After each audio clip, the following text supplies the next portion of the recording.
기독교 강요 제3권 제3장 제13절 성도들의 죄악성에 대한 아우구스티누스의 논증.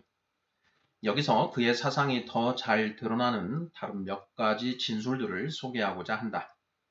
율리아누스에 대한 논박 제2권에서 그는 이렇게 말한다. 이 죄의 법은 영적 중생으로 말미암아 용서함 받으며 그러면서도 여전히 죽을 육체 속에 그대로 남아있다. 신자들로 하여금 중생을 받게 하는 성례 속에서 죄에 대한 책임이 이미 제거되었기 때문에 용서함 받는 것이요. 그것이 신자들이 대적하여 싸우는 욕망들을 부추기기 때문에 그것이 여전히 그대로 남아있는 것이다. 또 다른 구절에서는 말하기를 그러므로 죄의 법은 저 위대한 사도 자신의 지체 속에도 그대로 있었는데 그것은 세례로 말미암아 용서함 받으나 그렇다고 해서 사라지는 것은 아니다 라고 한다.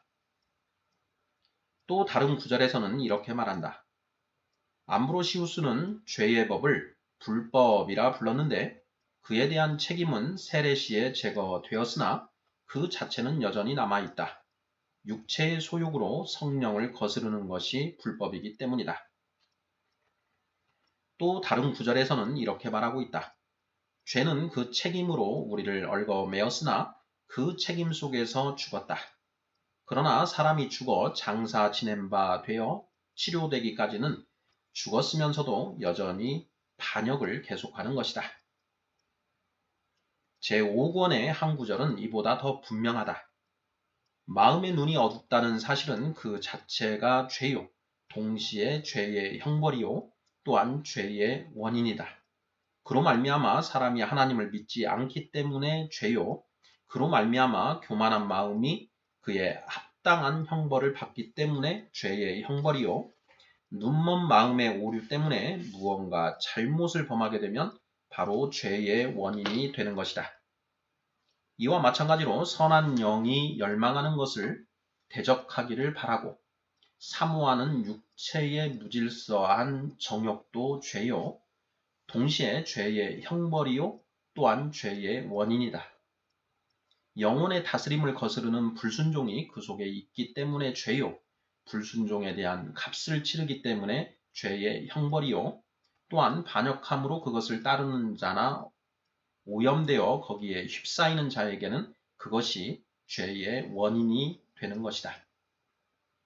여기서 그는 전혀 모호한 점이 없이 분명하게 그것을 죄라 부르고 있다.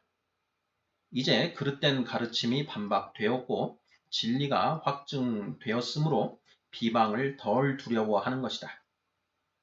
그는 또한 요한복음 설교 제41편에서는 논쟁을 벗어나서 자기 자신이 이해하는 바를 진솔하게 가르치고 있다.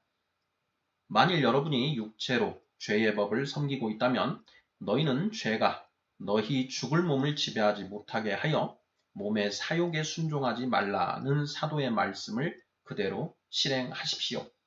그는 죄가 잊지 못하게 하라고 말씀하지 않고 죄가 지배하지 못하게 하라고 말하고 있습니다. 여러분이 살고 있는 한 언제나 죄가 여러분의 지체 속에 있을 수밖에 없습니다. 그러나 최소한 죄의 다스림과 지배는 제거해야 합니다. 죄가 명령하는 바를 절대로 행하지 말기를 바랍니다. 무질서한 정욕이 죄가 아니라고 주장하는 사람들은 흔히 욕심이 잉태한 즉 죄를 낳고라는 야고보의 말씀을 반대의 증거로 인용하곤 한다. 야고보서 1장 15절. 그러나 이런 논리는 별 어려움 없이 금방 반박할 수가 있다. 야고보가 오로지 악한 행실이나 실질적인 죄에 대해서만 말하고 있다고 이해하지 않는다면 심지어 악한 의도까지도 죄로 생각하지 말아야 할 것이다. 그러나 그가 부끄러운 행실과 악한 행위들을 가리켜 정욕의 열매라고 하고 죄라는 단어로 그것들을 지칭한다는 사실로 볼 때에 무질서한 정욕은 과연 악한 것이며 따라서 하나님 앞에서 정죄를 받아 마땅한 것이라는 것이 너무도 분명한 것이다.